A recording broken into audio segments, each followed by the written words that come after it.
Hope you guys are still up for a little square body goodness, because in this video we're going to be disc brake swapping our 14 bolt, and we're going to be doing it on the cheap.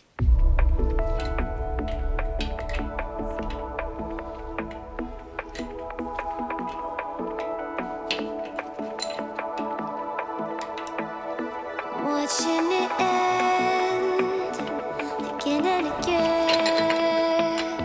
I feel it in waves, you follow me, drifting to places I should leave. So close to the edge of something so perfect. We were too scared to take the leap. I'm missing the way we used to be. Let me go.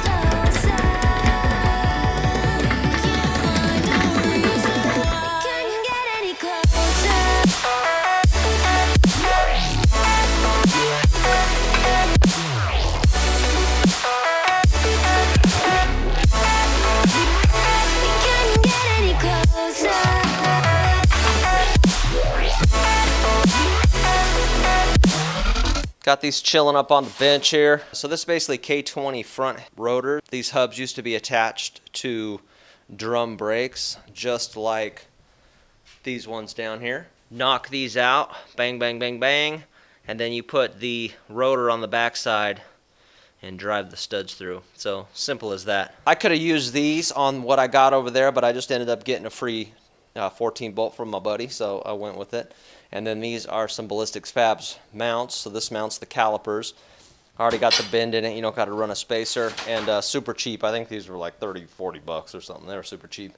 And then these were super cheap too. They're probably, I don't know, 20, 30 bucks a piece, if that.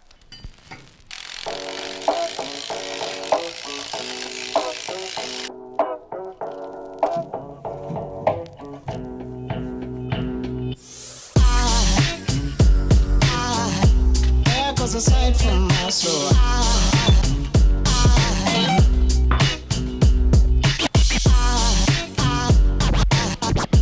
there goes a sight, there goes a sight. Now there goes a sight from my soul. There goes a sight from my soul.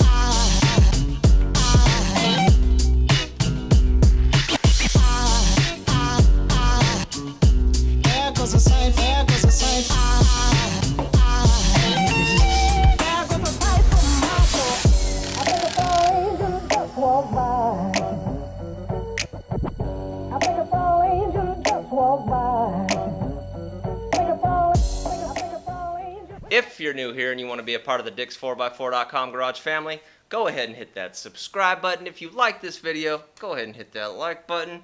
Alright, what parts did I use? I used rotors from a 79 Chevy K20. I used calipers from a 79 Chevy K20.